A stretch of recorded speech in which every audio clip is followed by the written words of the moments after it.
Hola, buenas tardes. Bienvenidos a un nuevo podcast de SOGU. Mi nombre es Begoña Pérez Valderrama, oncólogo médico del Hospital Universitario Virgen del Rocío de Sevilla y, como siempre, conmigo se encuentra la doctora María José Méndez Vidal, oncólogo médico del Hospital Universitario Reina Sofía de Córdoba. Buenas tardes, Maríajo. Buenas tardes. Bueno, acompañándonos en esta edición se encuentra con nosotras una experta oncóloga y mejor amiga en el tratamiento de los tumores geniturinarios, que es la doctora Cristina Caballero, del Hospital General Universitario de Valencia. Cristina, bienvenida a este podcast. Hola chicas, buenas tardes. Muchas gracias a ambas por contar conmigo para estas ideas tan interesantes e innovadoras que molan mucho, y enhorabuena por la iniciativa, que yo creo que es muy guay, sobre todo en los tiempos que corren. Hoy hablaremos de los trabajos más importantes de cáncer de próstata presentados en la edición anual del Congreso Europeo de Oncología Médica, que este año, como sabéis, también se ha realizado de forma virtual debido a la pandemia por COVID-19, desde los días 19 al 21 de septiembre. Cristina, ¿qué destacarías del Congreso? Bueno, pues sin duda es verdad que en próstata ha habido muchas cosas, a diferencia de otros años, pero yo creo que sin duda los trabajos más importantes han sido las dos comunicaciones presentadas en la sesión presidencial. La primera de ellas que voy a comentar es el trabajo presentado por Johan de Bono, que fueron los datos del ensayo clínico Ipatential 150, que se trata de un ensayo fase 3 que compara el tratamiento de primera línea con ipatasertib más abiraterona frente a abiraterona solo en aquellos pacientes con cáncer de próstata resistente a la castración metastásico que presentaban pérdida de petén. Todos sabemos que aproximadamente entre el 40 y el 50% de los pacientes con cáncer de próstata resistentes a la castración presentan alteraciones de la vía de AKT-PTEN.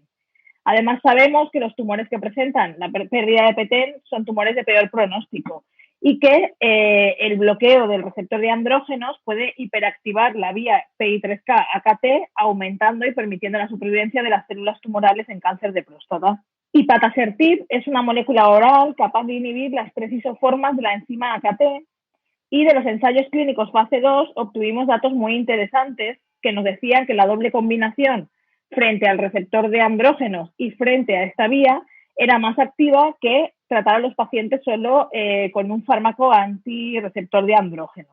Por ello se pone en marcha este estudio fase 3, que lo que busca es evaluar la eficacia y la seguridad de la combinación ipatasertib más abiraterona frente a abiraterona solo como primera línea de tratamiento en pacientes con cáncer de próstata metastásico resistente a la castración, asintomáticos o mínimamente sintomáticos. El objetivo primario del estudio fue doble. Por un lado, valorar la supervivencia libre de progresión radiológica en toda la población con intención de tratar, y por otro lado, evaluar la supervivencia libre de progresión radiológica en aquellos pacientes que presentaban pérdida de petén por inmunohistoquimia. Los objetivos secundarios: supervivencia global, tasa de respuesta, tasa de progresión por PSA, progresión hasta la quimioterapia, y resaltar, porque me parece quizá uno de los objetivos secundarios más importantes, evaluar la supervivencia libre de progresión radiológica en pacientes que tenían pérdida de petén, pero no por inmunohistoquimia, sino por NGS. Es un estudio importante donde se incluyeron 1.101 pacientes, 521 de los cuales presentaban pérdida de petén por inmunohistoquimia, y fue un estudio positivo en su objetivo primario, demostrándose un aumento de la supervivencia libre de progresión radiológica para el grupo de pacientes que presentaban pérdida de petén, 18,5 frente a 16,5 meses, con una hazard ratio de 0,77 y una p-valor de 0,033. No obstante, no fue un objetivo positivo en aquellos pacientes de toda la población con intención de tratar. Es decir, la supervivencia libre de progresión radiológica en el total de la población incluida en el estudio fue similar para ambos brazos, 19,2 frente a 16,6 meses, pero no se alcanzó la significación estadística que se pedía como objetivo del estudio. En cuanto a los objetivos secundarios, sí que fue superior la tasa de respuesta para la combinación, 61 frente a 39% en aquellos pacientes que presentaban pérdida de petén, así como a la población total incluida en el estudio, 61 frente al 44%.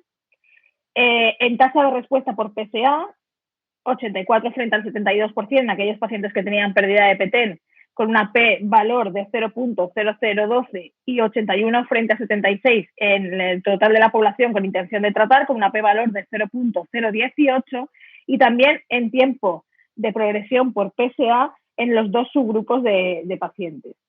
Por otra parte, no hubo diferencias en el tiempo hasta el empeoramiento del dolor ni hasta el inicio de la quimioterapia. Y lo que es más importante, el objetivo de supervivencia global, aunque es un objetivo secundario, en el momento en que se presentaron los datos fue un resultado negativo, no hubo diferencias en supervivencia global entre ambos grupos, aunque es verdad que existía muy poquita madurez de los datos porque llevábamos muy poquito tiempo de seguimiento del estudio.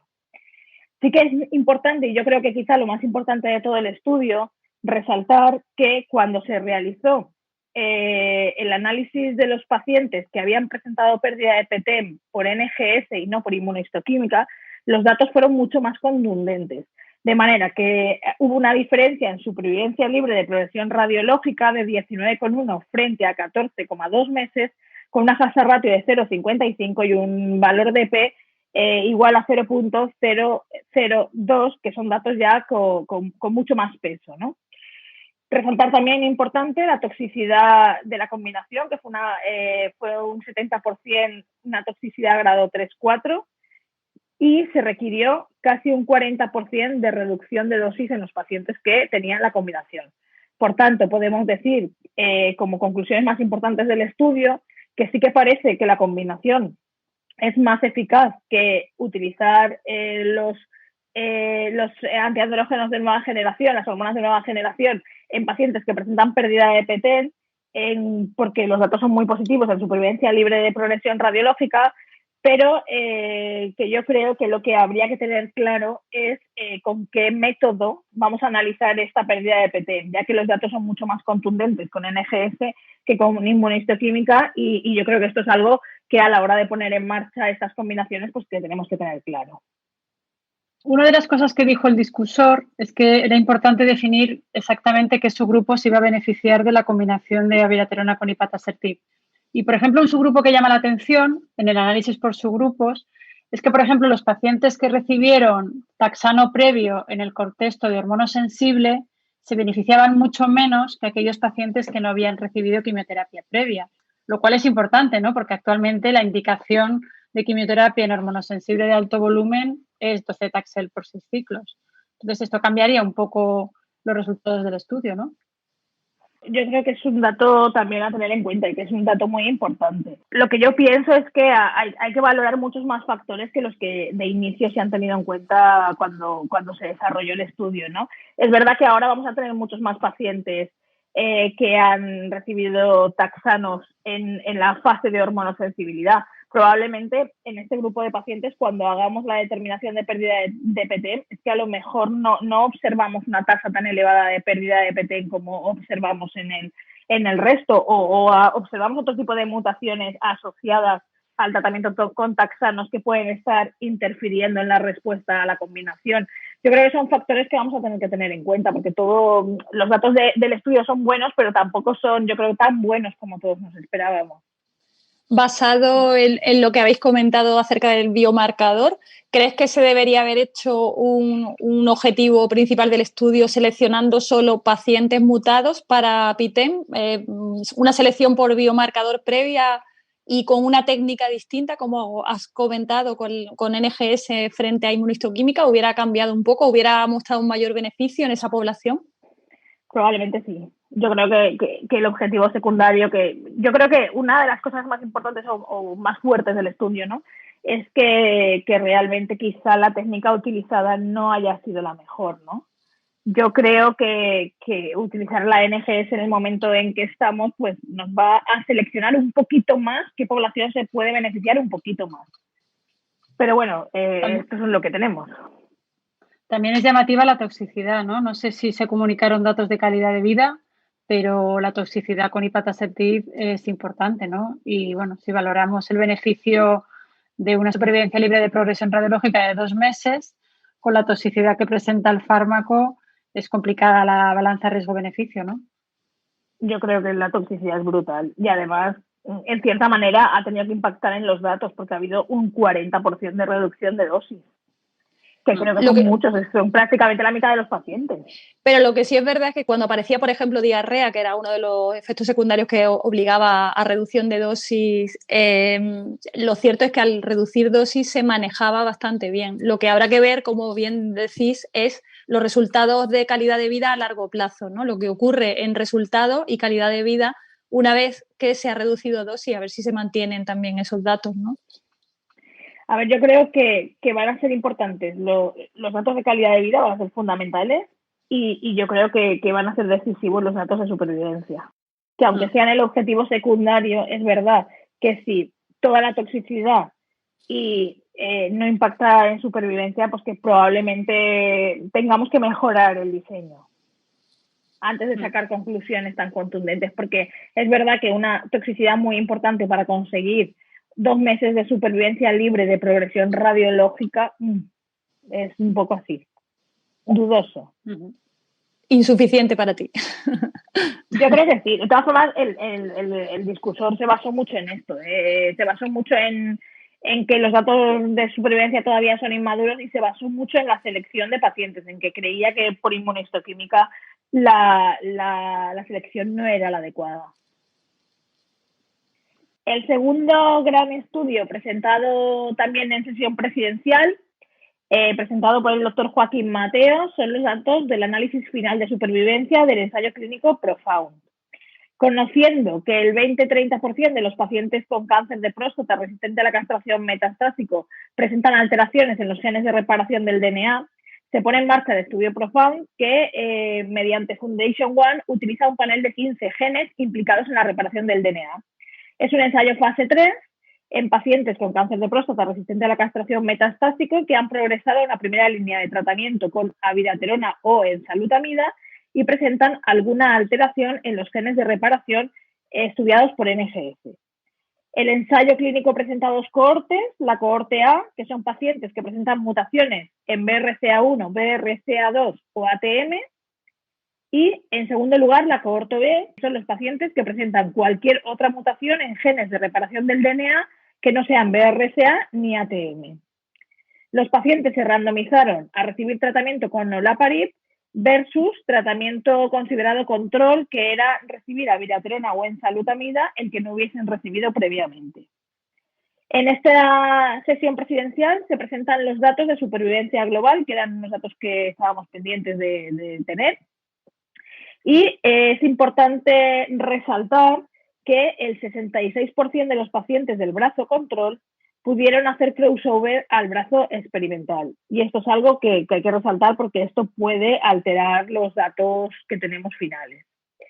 Los resultados del estudio fueron, en la cohorte A, un beneficio en supervivencia global para el brazo de olaparib, 19,1 frente a 14,7 meses, con una fase ratio de 0,69, una p-valor de 0.017. Cuando se ajustaron los datos al crossover, son todavía mejores, con una fase ratio de 0,42. En la cohorte B nos encontramos con una diferencia no significativa en supervivencia, 14,1 frente a 11,5 meses, con una fase ratio de 0,96, que ajustada al crossover fue una fase ratio de 0,83, pero con un p-valor no significativo. Cuando se analizó la supervivencia global en la población total que se incluyó en el estudio, los datos de supervivencia tampoco son significativos, 17,3 frente a 14 meses. Y bueno, la toxicidad que se recoge en el estudio es la toxicidad que todos conocemos por olaparib, no fue más frecuente que la que se ha visto en otros tumores.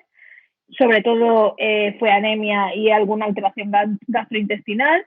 Y se produjo una discontinuación del tratamiento en un 20% de los pacientes y una reducción de dosis en un 52%, pero fue una toxicidad totalmente manejable. Las conclusiones del estudio fue que olaparib beneficia de forma significativa la supervivencia global a los pacientes que presentan mutaciones en BRCA1, BRCA2 y más dudoso en ATM en el análisis por subgrupos. Y lo que está muy claro es que olaparib no parece beneficiar ni al total de la población con cáncer de próstata resistente a la castración que tengan cualquier otra mutación en los genes de la reparación homóloga, sino solamente en el subgrupo de pacientes que presentan alteraciones fundamentalmente en BRCA. Cristina, ¿tú qué opinas? El discursor tras la presentación de los resultados del Profound, de supervivencia global, comentó y hizo bastante incidencia en que, desde su punto de vista, el comparador utilizado en el estudio no debería ser el que se utilice en estudios futuros, puesto que ya existen terapias activas como son los taxanos que han demostrado un mayor beneficio. ¿Cuál es tu opinión acerca de esto? Pues yo, la verdad es que estoy totalmente de acuerdo. Yo siempre he pensado que este estudio le fallaba en el diseño el brazo comparador. Sobre todo porque nosotros, por ejemplo, porque ya se ha demostrado que cuando has utilizado una de las hormonas de nueva generación, el beneficio de utilizar otra posteriormente de forma secuenciada, pues no es demasiado, por no decir ninguno. Y sobre todo porque ahora mismo disponemos de otros fármacos que sí que han demostrado actividad para estos pacientes, ¿no? Entonces yo en eso sí que estoy de acuerdo totalmente con él. Me llama la atención esto y sobre todo me llama la atención lo del crossover, ¿no? Que yo creo que siempre que tenemos un súper gran estudio positivo, todos los discursores acaban diciendo que deberíamos tener un poco más cuidado y no permitir el crossover porque los datos de los estudios pues siempre acaban un poco alterados. Es verdad que aquí realmente no altera los datos de supervivencia, pero bueno, podrían haberse visto muy afectados por haber permitido un 66% de crossover. Sí, pero no hacer crossover es muy complejo, ¿no? Éticamente, porque si tienes la rama experimental que es muy positiva, no me vas a negar.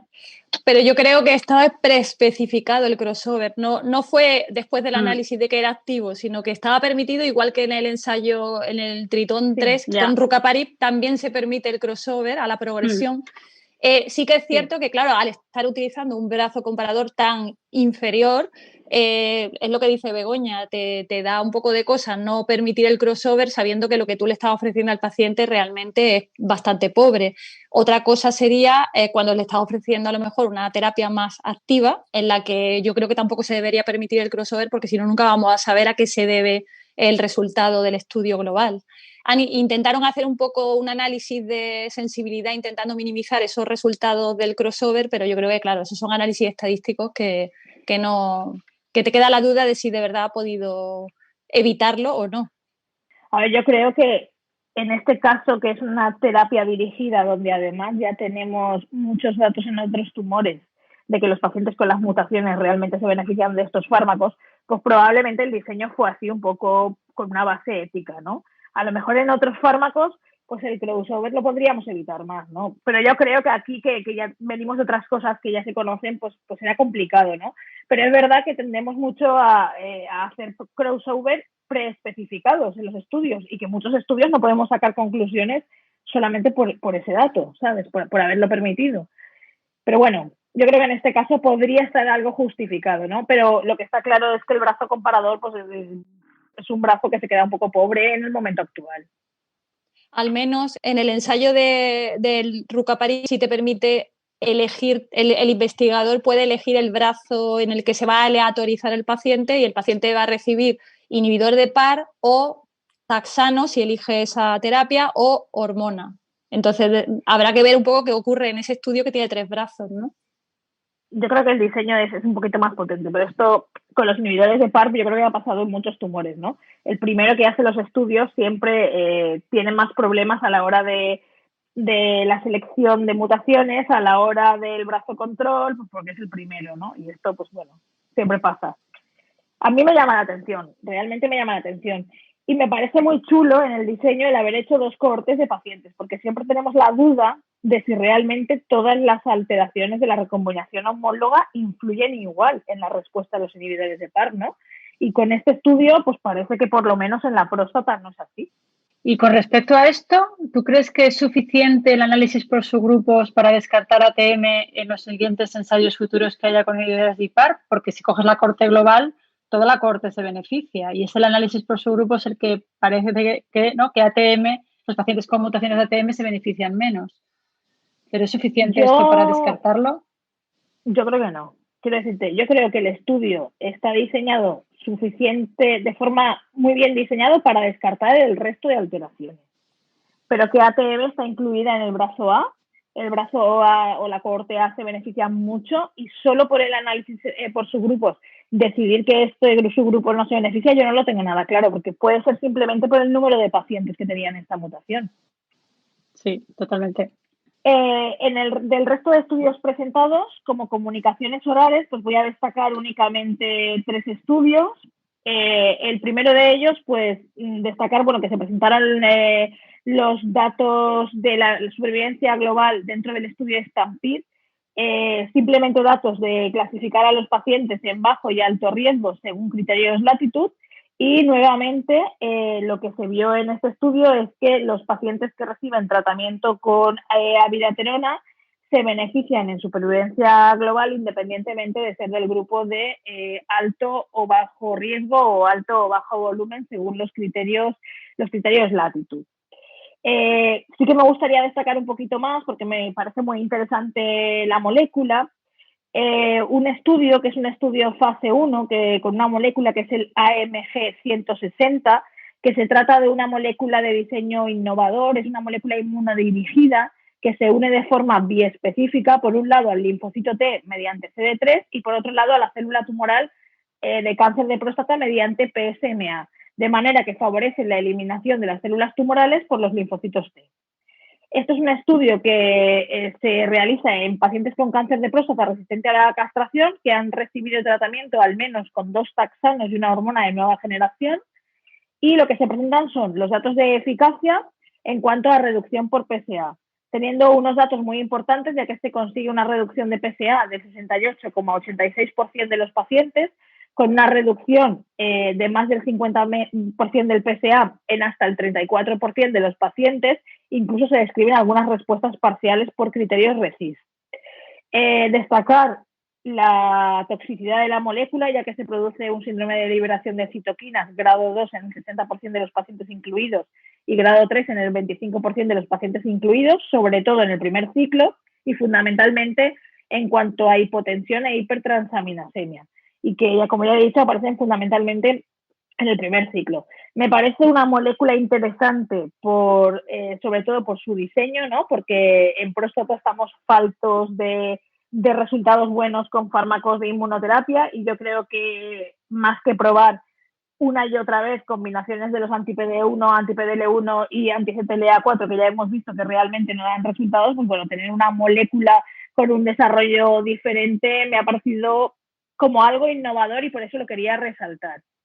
Y finalmente ya, y solo como curiosidad, resalto el estudio egipcio, el MANSMED, que se presentó como una comunicación oral corta, y son los datos preliminares de un estudio fase 3, donde pacientes con cáncer de próstata, bien localmente avanzado, pues bien T3, T4 con ganglios positivos, o pacientes metastásicos en fase de hormonosensibilidad de alto riesgo, se randomizaban a recibir tratamiento habitual, que podría ser TDA más taxotere más menos radioterapia del tumor principal, frente a el mismo tratamiento más metformina. Y lo que querían valorar era qué ocurría al añadir metformina, si tenía algún tipo de efecto antitumoral.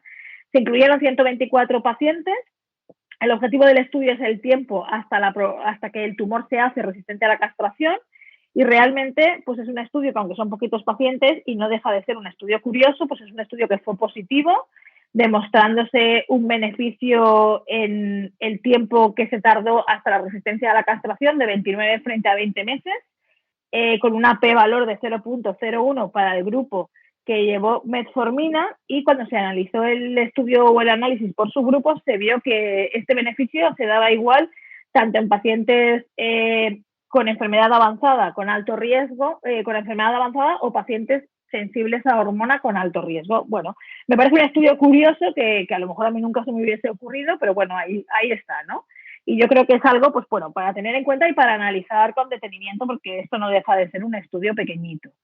Y yo, bueno, lo único que me gustaría concluir un poco de todos los datos que tenemos en cáncer de próstata es que creo que deberíamos empezar a plantearnos, y ya sé que es complicado, incluir la NGS en las carteras de servicios para el estudio de los pacientes, sobre todo para el estudio de los pacientes con cáncer de próstata resistente a la castración, que incluyeran paneles de la recombinación homóloga, pérdida de PTEL entre otros, porque con eso pues quizá podríamos mejorar un poquito más el arsenal terapéutico para todos nuestros pacientes en este sentido, ¿no?